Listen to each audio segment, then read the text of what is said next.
जय Hind dear students, commanders academy के इस ऑनलाइन प्लेटफॉर्म पर मैं आपके साथ आपका इंग्लिश का एजुकेटर बात करने जा रहे हैं। आज हम लोग सिंटैक्स की कई किताबों में ये चैप्टर आपको सिंटैक्स के नाम से नहीं तो सब्जेक्ट एंड वर्ब अग्रीमेंट के नाम से मिलेगा। शायद कई सारे स्टूडेंट्स इस चैप्टर को सब्जेक्ट वर्ब अग्रीमेंट के नाम से ही पहचानते भी होंगे। अब है क्या सिंटैक्स, पहले तो उसकी बात करेंगे, फिर इस पे बेस कुछ क्वेश्चंस की हम लोग बात करेंगे कि आपसे क्वेश्चंस में क्या क्या चीजें पूछी जाती हैं। बहुत ध्यान से रिलेट करना, बड़ा इजी सी एक्सरसाइज आती है इसकी, बहुत इजी चैप्टर है लेकिन स्कोरिंग अच्छी होती है, ये बड़ा इंपॉर्टेंट है। तो है क्या सिंटैक्स, सबसे पहले अगर इसकी बात करें तो देखिए ध्यान से, ग्रामर की जब हम बात करते हैं ना, जिसे हिंदी में हम बोलते हैं व्याकरण, भाषा की जब आप बात करते हो तो हर भाषा की एक लैंग्वेज की ग्रामर होती है। अब ग्रामर है क्या, ग्रामर एक्चुअल में होता है a set of rules. Grammar के नाम पे जो हम चीजें डिस्कस करते हैं वो होता है सेट ऑफ रूल्स। ग्रामर में सिर्फ रूल्स ही रूल्स हैं, है ना। सेट ऑफ रूल्स को हम बोलते हैं ग्रामर या व्याकरण। अब अगर आपसे पूछा जाए कि भाई ग्रामर है क्या, तो डिफाइन तो आपने किया कि बहुत सारे रूल्स को मिला करके ग्रामर बनती है, लेकिन अगर आपसे पूछा जाए कि ग्रामर में टोटल रूल्स हैं कितने, फिर आपका आंसर नहीं आ पाएगा क्योंकि बहुत सारे रूल्स हैं ग्रामर के। हाँ, टाइप वाइज डिवाइड करें तो ग्रामर में दो टाइप्स के रूल्स हैं, दो तरह के। कौन कौन से? Syntax and morphology. अब सिंटैक्स क्या होता है, मॉर्फोलॉजी क्या होता है, वन बाय वन एग्जाम्पल से समझते हैं। हम बात कर रहे हैं ग्रामर के रूल्स की, दो तरह के रूल्स हैं, इनमें से सिंटैक्स आज हमें पढ़ना ही है ना। एग्जाम्पल से समझते हैं। क्या लिखा हुआ है, पहले यहां देखिए एक सेंटेंस लिखा है, a cat sat on a mat.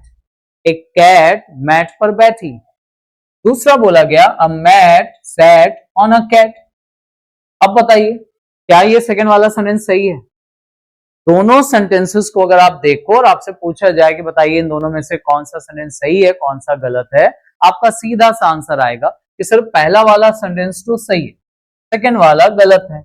अब क्यों गलत है उसको जस्टिफाई करने के लिए ना आपको बहुत सारे रूल्स की जरूरत पड़ेगी। पहला, सब्जेक्ट यहां पर मैट है जो कि नॉन लिविंग है, सेंटेंस एक्टिव वॉइस में बना है और एक्टिव वॉइस में एक्शन का करने वाला जो पर्सन होता है ना वही सब्जेक्ट की जगह होता है। मतलब मैट को ही बैठने का काम करना चाहिए था, लेकिन चूंकि मैट नॉन लिविंग चीज है तो ये एक्शन नहीं कर सकती। अब ये जो भी डिस्क्रिप्शन हम लोग डिस्कस कर रहे हैं कि भाई ये क्यों गलत है, कई रूल्स की वजह से आप इसको जस्टिफाई कर पाओगे। इंपॉर्टेंट क्या है पॉइंट वो समझिए। दोनों सेंटेंसेस में, चाहे हम पहला वाला सेंटेंस देखें a cat sat on a mat, या हम दूसरा वाला सेंटेंस ले लें a mat sat on a cat, इन दोनों सेंटेंसेस में वर्ड्स आप देखो एक जैसे वर्ड्स यूज हुए हैं या अलग अलग? सारे ही वर्ड्स आपको एक एक वर्ड एग्जैक्ट सेम मिलेगा। ए यहां है, ए यहां भी है, cat cat, sat sat, on on, a या फिर ये वाला ए ले लो, मैट मैट, सारे ही वर्ड सेम है, फिर भी एक सेंटेंस सही है और एक गलत है। यानी अगर सेंटेंस सही बनाना हो तो केवल वर्ड्स पता होना काफी नहीं है, उन वर्ड्स को एक खास सीक्वेंस में रखना पड़ता है, तब हमारा सेंटेंस सही बनता है। और यही अरेंजमेंट ऑफ वर्ड्स क्या होना चाहिए ताकि सेंटेंस सही मीनिंग दे। This arrangement of words is called syntax. Syntax ही है जो आपको बता रहा है कि पहला सेंटेंस सही है और दूसरा वाला गलत, ठीक है ना। वर्ड्स पता होना काफी नहीं है, एक खास सीक्वेंस में रखना पड़ता है, यही अरेंजमेंट ऑफ वर्ड्स कहलाता है सिंटैक्स। अब इन दोनों एग्जांपल्स को देख लीजिए, a cat sat on a mat and a cat sits on a mat. यहां पूछा जाए आपसे दोनों में से कौन सा सेंटेंस सही है, तो आपका यहां आंसर आना चाहिए कि सर दोनों सही, दोनों ही ठीक है। कैट सैट भी ठीक है, कैट सिट्स भी ठीक है। फिर आपसे पूछा जाए कि भाई डिफरेंस क्या है, क्या डिफरेंस बताओगे आप? पहला वाला सेंटेंस सैट बता रहा है कि ये बात हो रही है पास्ट टेंस। टेंस का ही तो डिफरेंस है ना, यहां पर बात हो रही है पास्ट टेंस की और यहां पर बात हो रही है प्रेजेंट टेंस की, है ना, सही दोनों ही है। कैट जो है यहां मैट पर बैठी और यहां कैट मैट पर बैठती है, ऐसी बात हम कह रहे हैं। टेंसेस रिवाइज करिएगा तो मिल जाएगा आपको आंसर। यहां एक्शन हो गया है, यहां होता रहता है, रिपीटिशन में होता है। अच्छा, अब आपसे पूछा जाए कि भाई जब पास्ट को प्रेजेंट करते हैं या प्रेजेंट को पास्ट करते हैं तो हम ये चेंजेस शो कैसे करते हैं? प्रेजेंट को पास्ट कैसे किया जाता है, पास्ट को प्रेजेंट कैसे किया जाता है? उसका आंसर सीधा सा क्या आएगा, आप वर्ब की फॉर्म बदलते हो। यही तो करते हैं ना। दैट यहां हमने रखा, ये सेकंड फॉर्म थी। फिट्स हमने यहां कर दिया, ये फर्स्ट फॉर्म थी। क्या इस बार दोनों सेंटेंसेस में सारे के सारे वर्ड्स सेम हैं? देख लीजिए, सारे वर्ड्स तो नहीं सेम है, कुछ वर्ड सेम है, कुछ वर्ड्स बदल गए। और जब कभी भी किसी एक वर्ड को दूसरे वर्ड से रिप्लेस कर दिया जाए और सेंटेंस का मीनिंग चेंज हो जाए तो ये रिप्लेसमेंट ऑफ वर्ड्स क्या कहलाता है, मॉर्फोलॉजी। तो ग्रामर में दो तरह के रूल्स हैं जिसको हम लोगों ने अभी अभी डिस्कस किया, सिंटैक्स एंड मॉर्फोलॉजी। सिंटैक्स बताता है अरेंजमेंट से रिलेटेड एंड मॉर्फोलॉजी बताता है रिप्लेसमेंट से रिलेटेड। रिप्लेसमेंट का मतलब कहां पर कौन सा वर्ड सही तरीके से यूज होना चाहिए, किस फॉर्म में, ऑब्वियसली कौन सा वर्ड, वो सब मॉर्फोलॉजी में आता है। ठीक है ना। पढ़ना हमें अभी दोनों में से क्या है, ऑब्वियसली सिंटैक्स पढ़ना है, यानी हमें बात किसकी करनी है, अरेंजमेंट ऑफ वर्ड्स की। और अरेंजमेंट ऑफ वर्ड्स क्या होता है सेंटेंस में, पहले सब्जेक्ट आता है, फिर वर्ब आती है, फिर ऑब्जेक्ट आता है। यही तो अरेंजमेंट हमने पढ़ा है। हाँ, अगर इस सेंटेंस में हेल्पिंग वर्ब आ जाए, कहां पे आती है हेल्पिंग वर्ब, सब्जेक्ट के बाद पहले हेल्पिंग वर्ब आती है, फिर वर्ब आती है, लास्ट में ऑब्जेक्ट आ जाता है ना। अब अगर मैं आपसे पूछूं कि इन दोनों सेंटेंसेस का जो स्ट्रक्चर लिखा है, ध्यान से सुनिएगा मेरी बात, अगर आपसे पूछा जाए कि इन दोनों सेंटेंसेस का जो स्ट्रक्चर हमने लिखा है, इनमें क्या चीज ऑप्शनल है, मतलब आ भी सकती है और नहीं भी आ सकती, क्या चीज ऑप्शनल होगी, अब आप बताओ सोच के। मतलब सब्जेक्ट आ भी सकता है, नहीं भी आ सकता है, वर्ब आ भी सकती है, नहीं भी आ सकती है, ऑब्जेक्ट आ भी सकता है, नहीं भी आ सकता है। तो मुझे लगता है कि अगर आपने थोड़ा सा भी ग्रामर पे वर्क किया होगा मेरे साथ मिलके, तो हम लोगों को इसका आंसर बड़ा इजी समझ में आ जाएगा। या तो हेल्पिंग वर्ब ऑप्शनल होती है, कई बार हेल्पिंग वर्ब आती है, कई बार नहीं आती, या फिर ऑब्जेक्ट ऑप्शनल होता है। ऑब्जेक्ट हर बार सेंटेंस में आए ये जरूरी नहीं होता, ठीक है ना। अच्छा, वर्ब जब आती है डायरेक्ट बिना हेल्पिंग वर्ब के, तो यही वर्ब आपको टेंस भी बता देती है और यही वर्ब सब्जेक्ट से रिलेट भी कर लेती है। मतलब वर्ब सब्जेक्ट के हिसाब से ही तो आती है। हाँ, अगर हेल्पिंग वर्ब आती है तो फिर सब्जेक्ट के हिसाब से वर्ब नहीं आएगी, फिर हेल्पिंग वर्ब सब्जेक्ट के हिसाब से आती है ना। तो हमें पढ़ना है सिंटैक्स, सिंटैक्स में चाहिए arrangement of words, arrangement of words में ऑब्जेक्ट ऑप्शनल हो सकता है, आ भी सकता है, नहीं भी आ सकता है। मेन स्ट्रक्चर जो सेंटेंस का बनता है वो बनता है सब्जेक्ट और वर्ब का। वर्ब का मतलब हेल्पिंग वर्ब भी हो सकती है और मेन वर्ब भी हो सकती है ना। इन दोनों का कॉम्बिनेशन होता है और कॉम्बिनेशन में क्या है कि हेल्पिंग वर्ब हो या मेन वर्ब हो, वो सब्जेक्ट के हिसाब से यूज होती है। तो यही कॉम्बिनेशन, सब्जेक्ट कैसा होगा तो वर्ब कैसी आएगी, इस कॉम्बिनेशन को ही नाम दिया जाता है सब्जेक्ट एंड वर्ब अग्रीमेंट। मतलब इस चैप्टर में करना क्या है, सब्जेक्ट आपको अलग अलग तरह के मैं दूंगा, सिंगुलर होंगे, कुछ प्लूरल होंगे। वर्ब आप डिसाइड करोगे कि कब वर्ब सिंगुलर आएगी और कब वर्ब प्लूरल आएगी, अकॉर्डिंग टू द सब्जेक्ट। जब सब्जेक्ट के हिसाब से वर्ब को यूज करते हैं, इस कॉम्बिनेशन को बोलते हैं सब्जेक्ट वर्ब अग्रीमेंट या सिंटैक्स। ये क्लियर है। अब यहां पर एक पॉइंट आपको क्या समझना चाहिए कि भाई सब्जेक्ट की जब बात करी जाती है ना, तो सब्जेक्ट या तो नाउन होता है या प्रोनाउन होता है। और नाउन और प्रोनाउन ये दोनों ही चैप्टर्स में आपसे ऑलरेडी डिस्कशन कर चुका हूं। तो नाउन और प्रोनाउन के जितने भी रूल हैं वो सब के सब रूल सिंटैक्स में भी पूछे जाते हैं, ठीक है ना। नाउन प्रोनाउन के जितने भी रूल आते हैं वो सब सिंटैक्स के भी रूल हैं। अब नाउन के रूल हम लोगों ने जब पढ़े थे तो बहुत अलग अलग तरह के रूल पढ़े थे। अगर नहीं पढ़ा नाउन तो एक बार रिवाइज कर लेना, वीडियोस आपके लिए अवेलेबल रहेंगे। क्या पढ़ा था? कुछ नाउन दिखते सिंगुलर हैं लेकिन होते प्लूरल हैं। कुछ दिखते प्लूरल हैं, एस लगा होता है, होते सिंगुलर हैं। कुछ नाउन ऐसा होता है जो सिंगुलर होता है वही सेम प्लूरल हो जाता है। कुछ ऐसा नाउन होता है जिसका सिंगुलर में मीनिंग कुछ और निकलता है, प्लूरल में मीनिंग कुछ और निकलता है। कुछ नाउन ऐसे जिनका कभी प्लूरल ही नहीं बनता, कुछ नाउन ऐसे जिनका कभी सिंगुलर ही नहीं होता। तो ये सब नाउन के जो रूल हैं वो हम लोगों ने नाउन चैप्टर में ऑलरेडी पढ़े हैं, ठीक है ना। यहां मैं उनको फिर से डिस्कस नहीं करने वाला क्योंकि भाई आपको ऑब्वियसली टाइम थोड़ी ना वेस्ट करना है। नाउन में जब पढ़ चुके हैं तो वहीं से रिवीजन हो जाएगा।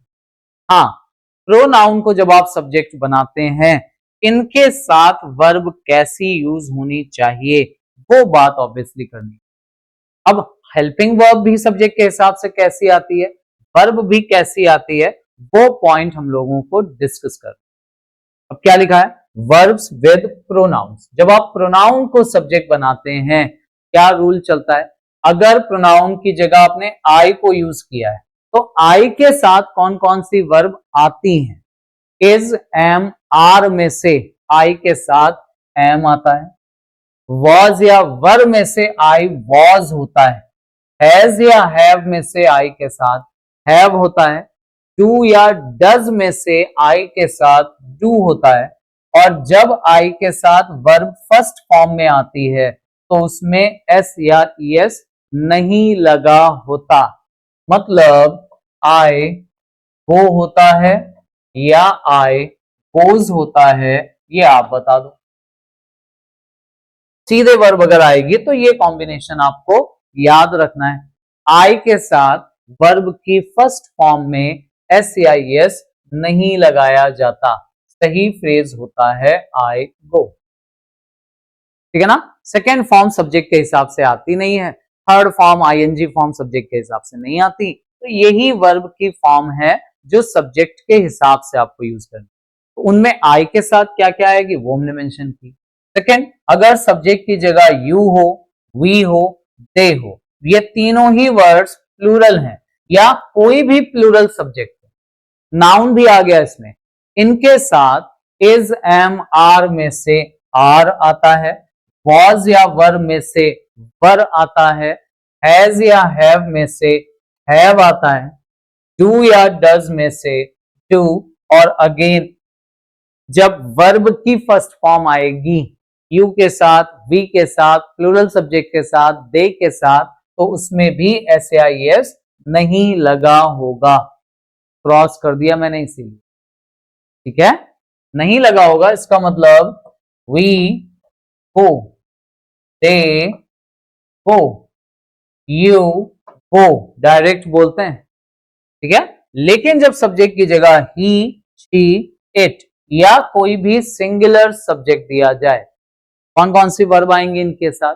इज, एम, आर में से इज, वॉज या वर में से वॉज, हैज या हैव में से हैज, डू या डज में से डज, और वर्ब फर्स्ट फॉर्म में आएगी तो उसमें एस या ई एस लगेगा।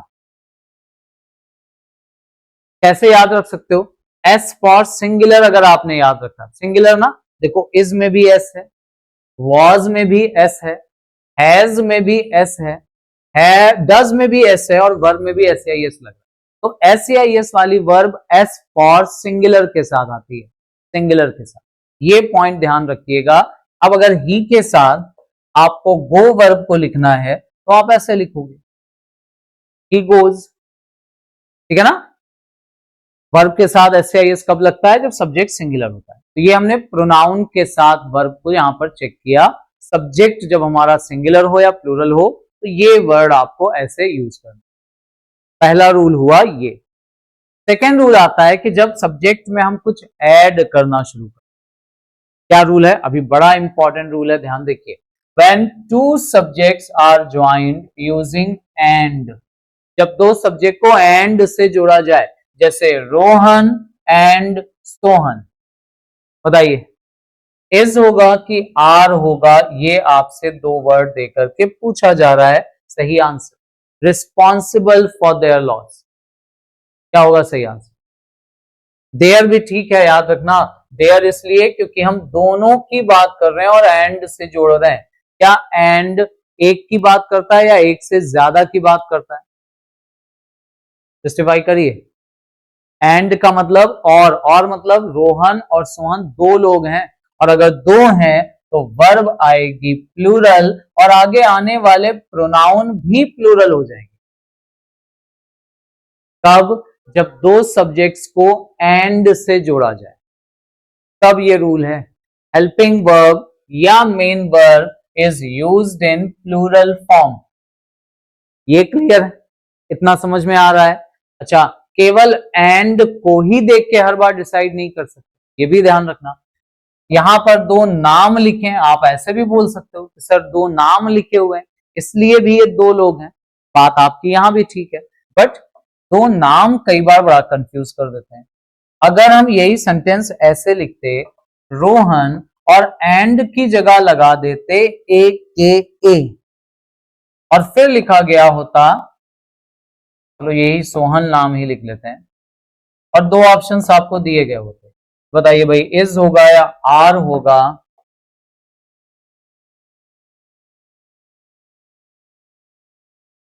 Standing outside. अब बताइए what should be the correct answer? Rohan a Sohan. अब ये जो ए है ना,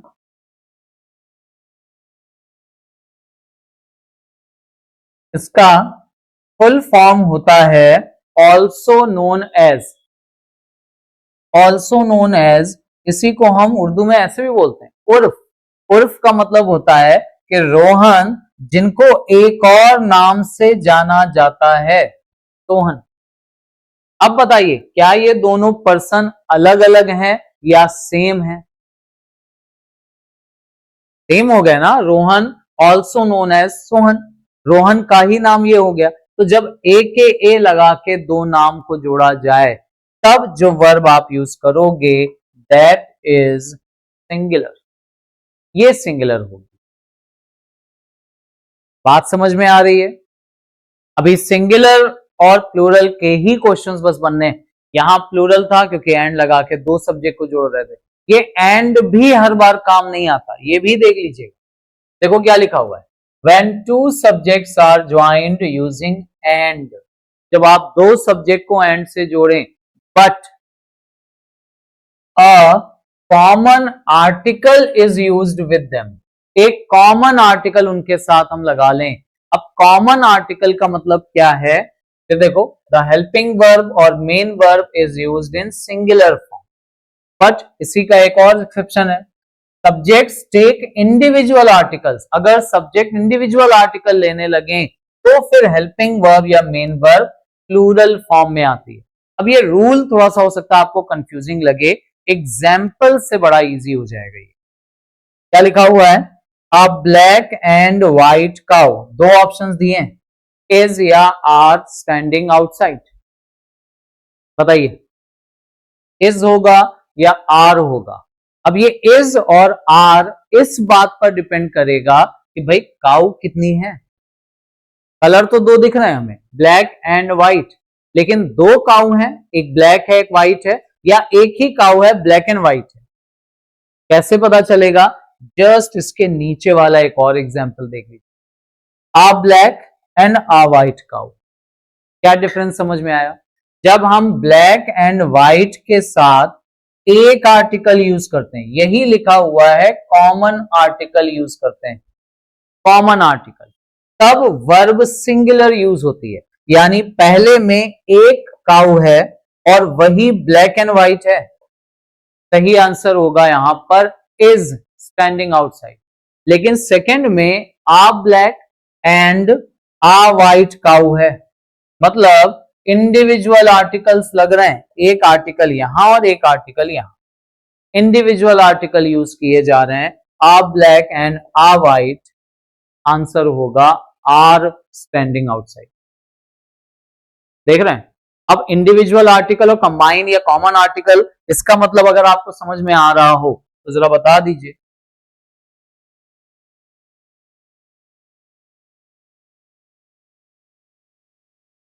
द सिंगर एंड एक्टर, कितने लोगों की बात इस सेंटेंस में हो रही है?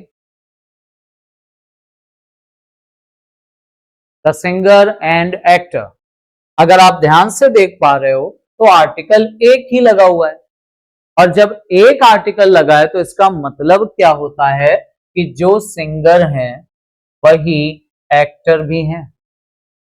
ये दोनों अलग अलग पर्सन नहीं है, जो सिंगर हैं वही एक्टर हैं, यानी ये पूरा का पूरा पार्ट या फ्रेज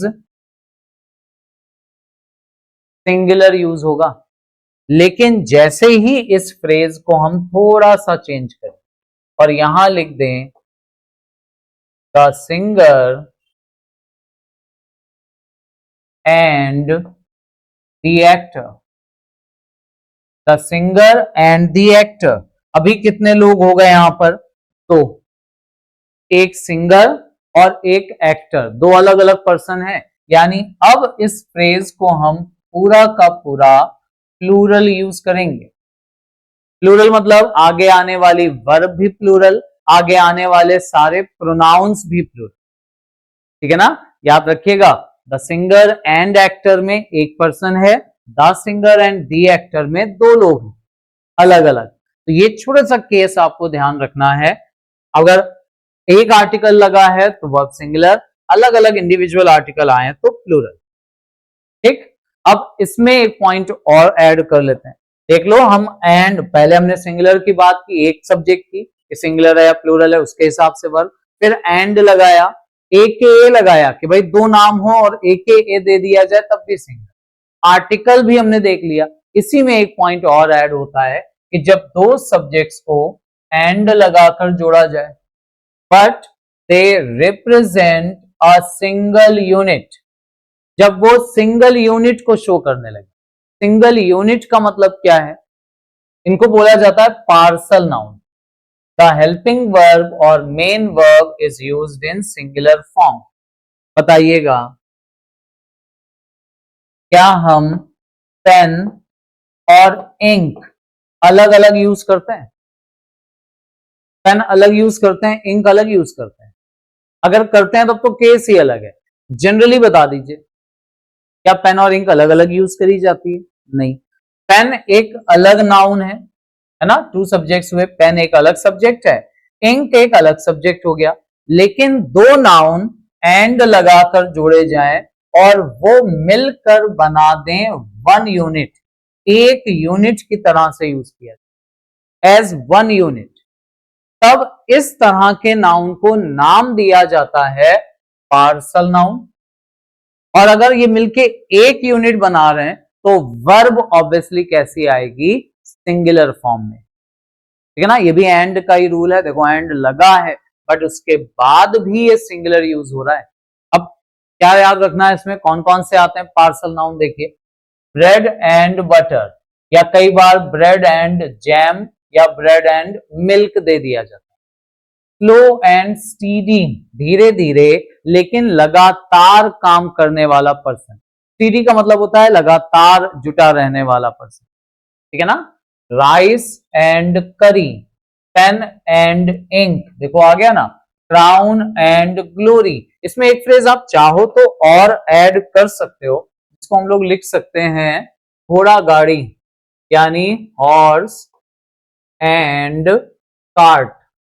कई बार कार्ट की जगह कैरिज वर्ड दे दिया जाता है, हॉर्स एंड कैरिज। ये सारे के सारे नाउन अगर दिए हुए हैं और ये मिलकर एक यूनिट बना रहे हैं।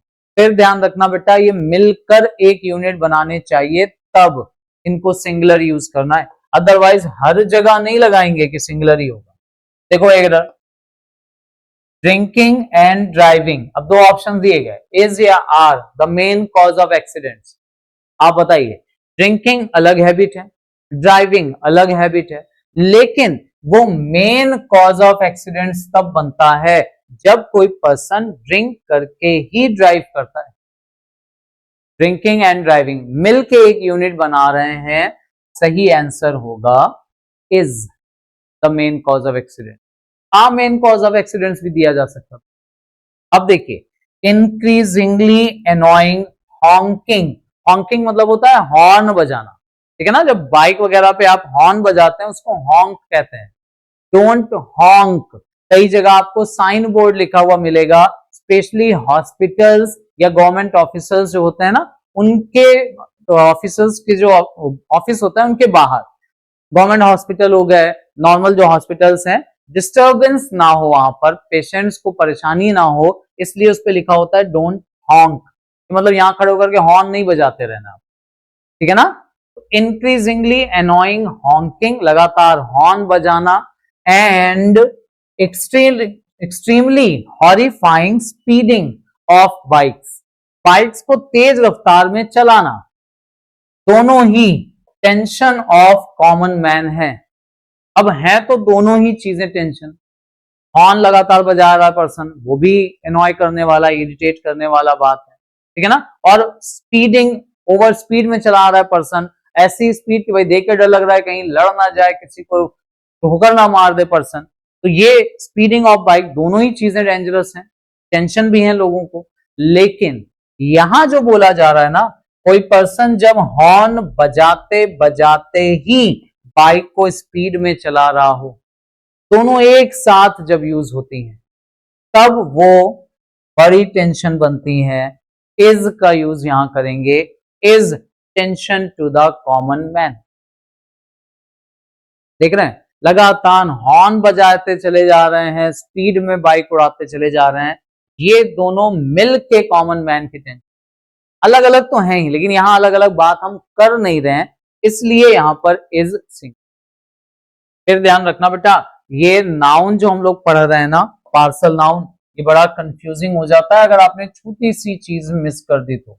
जैसे एक फ्रेज बोला गया ब्रेड एंड बटर, अभी हम लोगों ने पढ़ा था ये फ्रेज, है ना, अभी देखिए यहाँ पे लिखा हुआ था ये bread and butter, parcel noun में आता है, पार्सल नाउन जो मिलके एक यूनिट बनाते हैं, तो ब्रेड एंड बटर हमने लिखा, क्या ये एक यूनिट हो गया? ऐसे नहीं पता चलेगा, सेंटेंस को पढ़ के डिसाइड करना पड़ेगा आपको। आगे यहाँ पर दो ऑप्शंस दिए गए कि बताइए भाई इज होगा या आर होगा, और फिर लिखा गया सोल्ड इन दिस शॉप। बताइए, ब्रेड और बटर यहां बेचा जाता है इस शॉप पर। अब अगर शॉप पे दो चीजें बेची जा रही हैं, सोच के बताइए, क्या जरूरी है कि जो पर्सन ब्रेड लेगा वो बटर भी लेगा, या दोनों को क्या एक साथ ब्रेड के ऊपर बटर अप्लाई करके बेचा जा रहा है? नहीं, ये मिलके एक यूनिट नहीं बना रहा, इसलिए यहां सही आंसर हमारा आर होगा, are sold in this shop. लेकिन जैसे ही इसी फ्रेज को हम थोड़ा सा फिर चेंज करें और लिखें ब्रेड एंड बटर, फिर से यही दो ऑप्शंस ले लेते हैं, इज और आर। My favourite breakfast. अब बताइए, ब्रेड और बटर जो है ना वो मेरा फेवरेट ब्रेकफास्ट है, मुझे बहुत अच्छा लगता है ब्रेड और बटर ब्रेकफास्ट में खाना। अब आप बताओ, अगर ब्रेकफास्ट में खाई जा रही है चीजें ब्रेड एंड बटर, तो क्या मतलब अलग अलग खाया जा रहा है? मिलके ही वो ब्रेकफास्ट बना रहा है ना।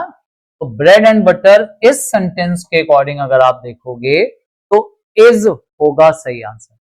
देख लीजिए, इसी ब्रेड एंड बटर के साथ एक जगह आर, इसी ब्रेड एंड बटर के साथ एक जगह इज। कुछ समझ में आ रहा है ये पॉइंट? कब सिंगुलर कब प्लूरल? कब आर, कब इज, मिलके एक यूनिट बनाए तभी वो पार्सल नाउन है। ठीक है ना, भले ही दो नाउन अलग अलग हो, मिलके यूनिट बना दें तो सिंगुलर, अलग अलग ही बात करें तो प्लूरल। थोड़ा सा पॉइंट एक ध्यान रखिएगा। क्लियर है यहां तक चीजें सभी? देखो अब इसी में एक पॉइंट और आ जाता है, क्योंकि हम एंड की बात अभी कर रहे हैं इसलिए ये केस साथ में ही सीख लीजिएगा। क्या रूल आया? 2 and 2। अब दो ऑप्शन दिए गए, बताइए भाई मेक होगा कि मेक्स होगा? 2 and 2 मेक 4 या 2 and 2 मेक्स 4? क्या होना चाहिए सही answer? Same, time and tide wait for none या वेट्स फॉर नन। यहां भी दो ऑप्शन दिए गए। अब ये तो कॉमन सेंस है कि अगर हमने वर्ब में एस लगाया है तो ये तब आएगा जब सब्जेक्ट सिंगुलर होगा। यहां भी मेक्स, मेक्स और वेट्स वाला आंसर तब टिक करेंगे जब ये सिंगुलर होगा, और मेक या वेट वाला आंसर तब टिक करेंगे जब ये फ्रेज प्लूरल होंगे। बताइए क्या लग रहा है, सिंगुलर है या प्लूरल है ये phrases? Time and tide wait for none, 2 and 2 make 4 या मेक्स 4? कोटेशंस आपने लिखी होंगी ये, है ना? Time and tide wait for none, समय, और ये टाइड का मतलब समुद्र की लहरें होता है। वैसे ज्वार जो आता है ना समुद्र में, वाटर लेवल बढ़ता है, वो किसी का वेट नहीं करता कि आप समुद्र से निकल जाओ फिर हम आए। ठीक है ना, वही बात समय के लिए, समय किसी का इंतजार नहीं करता, ऐसी बात कही जाती है। अब अगर आप ध्यान से इनका आंसर करना चाहो तो भाई है बड़ा आसान। कैसे आसान बना सकते हो आप इसको अपने अकॉर्डिंग? ध्यान से देखिएगा। देखो अगर आप इनको अपने लिए आसान बनाना चाहते हो क्या करना पड़ेगा? पहली चीज तो ये समझ लीजिए, क्या हमने 2 and 2 और टाइम एंड टाइड को, बहुत ध्यान से मेरी बात सुनना, मैं आपके लिए चीजें आसान बना रहा हूं यहां पर। 2 and 2 टाइम एंड टाइड, क्या इन दोनों फ्रेजेस को हमने पार्सल नाउन में लिखा है? पहला क्वेश्चन तो यही आंसर कर दो। क्या 2 and 2 and time and tide parcel noun में है? नहीं है। इसका मतलब ये मिल के यूनिट नहीं बनाते, और अगर यूनिट नहीं बनाते हैं तब तो प्रॉब्लम सॉल्व हो गई। एक और पॉइंट समझ लीजिए, क्या लिखा गया? 2 and 2, दो और दो मिलकर कितने हो जाते हैं? 4। क्या ये बोला जा रहा है कि दो और दो मिलकर एक हो जाते हैं? एक हो जाए, एक यूनिट बन जाए तब सिंगुलर। साफ लिखा हुआ है यार, 4 हो जाते हैं तो सिंगुलर वाला वर्ड नहीं आएगा।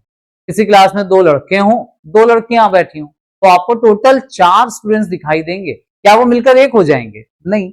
तो 2 and 2 मेक 4 होता है, ना कि 2 and 2 मेक्स 4 होता है।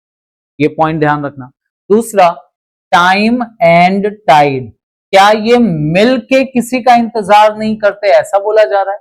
नहीं, ये दो चीजें हैं जो किसी का इंतजार नहीं करती। मिल के इंतजार नहीं करते ये नहीं बोला जा रहा है। यानी time and tide and 2 and 2 दोनों ही फ्रेजेस प्लूरल यूज होते हैं, और यहां से एस हट जाएगा।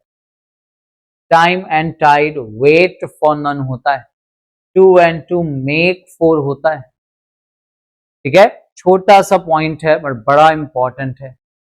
कैसे याद रखोगे? एक तो इनको पार्सल नाउन में नहीं रखा गया, दूसरा ये मिलके एक यूनिट नहीं बना रहे, इसलिए ये दोनों ही नाउन प्लूरल रहते हैं, या ये दोनों ही फ्रेजेस प्लूरल रहते हैं, ऐसे याद रख सकते हो। ठीक है, यहां तक आने के बाद ना हमारी एंड वाली प्रॉब्लम खत्म होती है। देखिए एंड पे ही इतने सारे रूल्स थे, है ना, कि एंड का अगर आ गया, दो सब्जेक्ट्स को जोड़ रहे हैं तो क्या हमेशा वर्ब प्लूरल ही होगी? नहीं, मिलके एक यूनिट बना रहे हैं अलग अलग, उस पर भी डिपेंड करता है। नेक्स्ट रूल जो आता है ना, ये मोस्ट इंपॉर्टेंट में जाएगा। क्या रूल है? बहुत ध्यान से समझिएगा। जब दो सब्जेक्ट्स को क्या चीज लगाकर जोड़ा जाता है? With, as well as, the most important of all, सबसे ज्यादा पूछा जाता है एज वेल एज। जब दो सब्जेक्ट्स को हम विद लगाकर जोड़ें, एज वेल एज लगा दें, together with, along with, and देखो आया था, अब एंड में नॉट लगा रहे हैं, और एंड के साथ जब नॉट आता है ना तो इसका मीनिंग निकल के आता है न कि। आप ये काम करोगे, ना कि आपका भाई, उसको बोला जाता है एंड नॉट से। ठीक है ना? क्या क्या वर्ड्स जोड़े गए? विद लगाएं, as well as, together with, along with, and not, in addition to, besides. Besides का मतलब होता है के अलावा, इन एडिशन टू का ही सिनोनिम है। Rather than, except, no less than, but, alike, alike का मतलब उसी की तरह, अनलाइक का मतलब किसी की तरह ना होना, इंक्लूडिंग मिलाकर, led by, govern by, accompanied by. इन सब वर्ड्स को लगाकर अगर हम दो सब्जेक्ट्स को जोड़ते हैं, ऑलवेज रिमेंबर वर्ब और हेल्पिंग वर्ब प्रोनाउन भी is used according to the first subject. ये सब वर्ड्स लगा के जब हम दो सब्जेक्ट को जोड़ेंगे, वर्ब आएगी हमेशा पहले वाले सब्जेक्ट के हिसाब से। फर्स्ट सब्जेक्ट, अगर फर्स्ट सब्जेक्ट सिंगुलर है तो वर्ब सिंगुलर आएगी, प्लूरल है तो वर्ब प्लूरल आएगी। देख लीजिए एग्जांपल, क्या बोला गया? The mother as well as her daughters is या आर मिसिंग। क्या लगाया गया? As well as. और एज वेल एज लगा के अगर हम दो सब्जेक्ट्स को जोड़ रहे हैं ना, इसके हिसाब से वर्ब आनी चाहिए फर्स्ट वाले सब्जेक्ट के अकॉर्डिंग, यानी मदर के अकॉर्डिंग, और मदर सिंगुलर है इसलिए आंसर आएगा is. He along with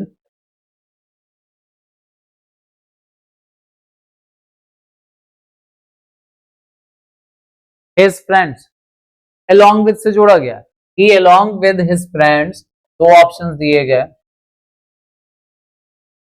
is या are,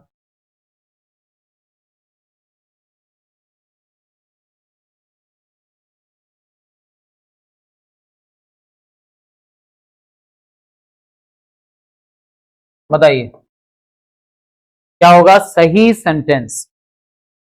पहली चीज तो आपको बस यही याद रखनी है कि भाई along with से जोड़ा जा रहा है, ये दूसरा सब्जेक्ट है, ये पहला सब्जेक्ट लिखा हुआ है। और जब दो सब्जेक्ट्स को along with से जोड़ते हैं ना, तो वर्ब आती है is या are S1 के अकॉर्डिंग, फर्स्ट वाले सब्जेक्ट के अकॉर्डिंग, यानी ही के अकॉर्डिंग, और ही के साथ आता है is।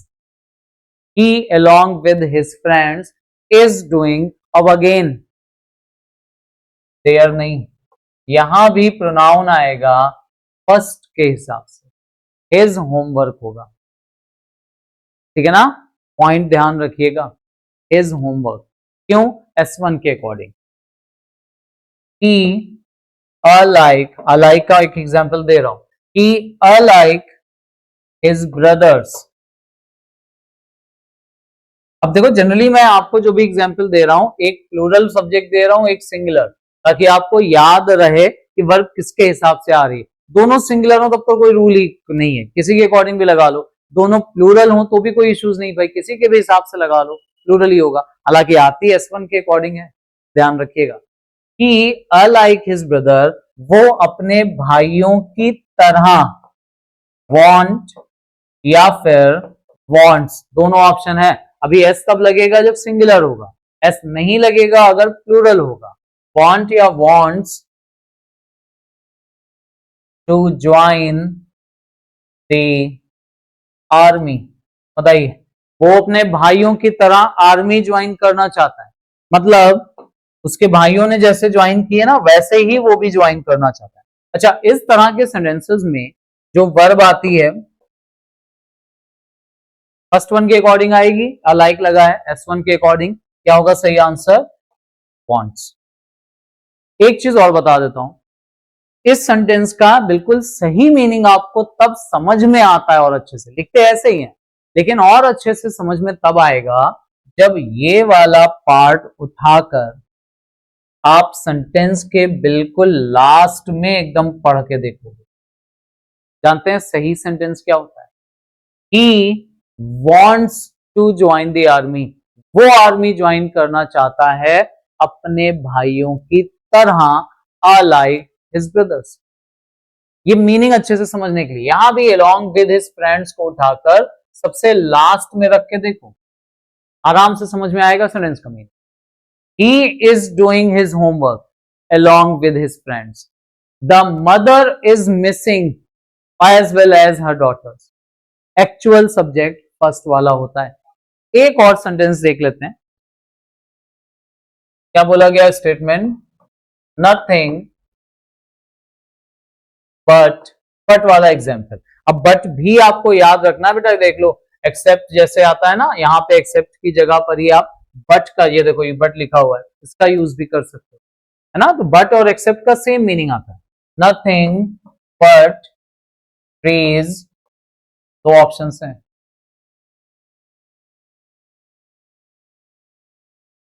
बताइए क्या होगा सही answer. Nothing but trees was या वर सीन। अभी वॉज या वर दो ऑप्शंस हैं दोनों सेंटेंस में। देखो अब ये याद रखना पड़ेगा आपको कि भाई नथिंग भी सब्जेक्ट होता है। प्रोनाउन में हम लोगों ने डिस्कस किया था, नथिंग इनडेफिनिट प्रोनाउन में आता है ये, है ना। नथिंग भी एक सब्जेक्ट है, ट्रीज भी यहां पर एक सब्जेक्ट, और इन दोनों सब्जेक्ट्स को हम जोड़ रहे हैं बट से। हाँ, यही सेंटेंस बट की बजाय एक्सेप्ट से भी जोड़ा जा सकता था।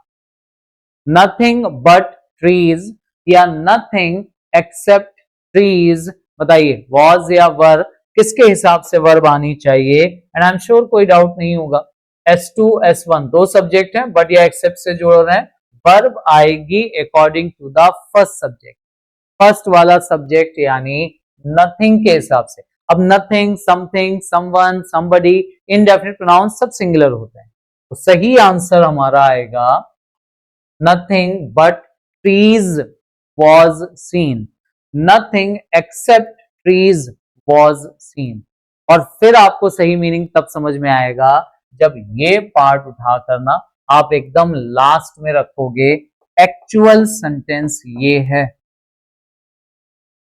नथिंग वॉज सीन, कुछ भी नहीं दिखाई पड़ रहा था, बट ट्रीज, या बट की जगह हम एक्सेप्ट भी रख सकते, nothing was seen except trees, कुछ नहीं दिख रहा था, सिर्फ पेड़ ही पेड़ दिख रहे थे, वॉज नथिंग के अकॉर्डिंग। कुछ समझ में आ रहे हैं ये पॉइंट्स, छोटे छोटे पॉइंट्स हैं बट बड़े इंपॉर्टेंट पॉइंट्स हैं।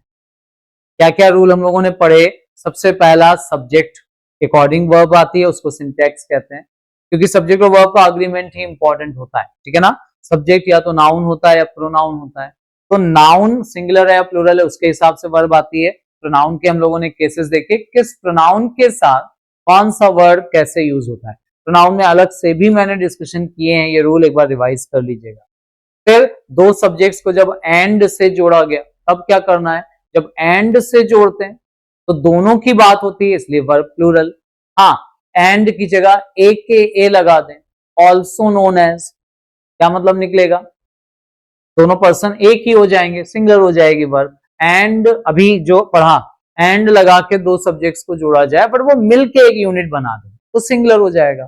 टाइम एंड टाइड अलग अलग हैं, प्लूरल हो जाएगा, ठीक है ना। यहां क्या पढ़ा, जब दो सब्जेक्ट्स को जोड़ा जाता है इनमें से कोई वर्ड लगा, कोई भी वर्ड इनमें से आप लगाओ, देखो इतने सारे रूल्स बनते हैं, ये सब सिंटैक्स के क्वेश्चन, कोई भी इनमें से एक वर्ड लगा के आपको एरर का क्वेश्चन दिया जा सकता है या फिल इन द ब्लैंक का क्वेश्चन दिया जा सकता है। बस याद रखिएगा इसके हिसाब से वर्ब कहां पर कैसे यूज होती है, ठीक है ना।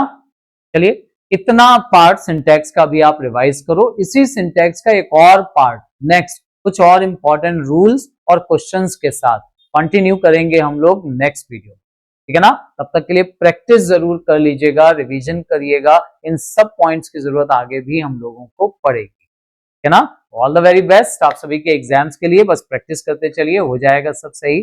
और जो भी डाउट्स या कंफ्यूजन हो डिस्कस करिएगा, ठीक है ना। मिलेंगे नेक्स्ट वीडियो में, एक और कंटिन्यू करेंगे राधा इसी पार्ट के साथ, नया चैप्टर अभी क्या स्टार्ट करना, फिर कंटिन्यू करेंगे और सीखेंगे कुछ और बहुत इंपॉर्टेंट रूल्स। तब तक के लिए ध्यान रखिएगा अपना, all the very best, thank you very much जुड़ने के लिए, टेक केयर, बाय बाय।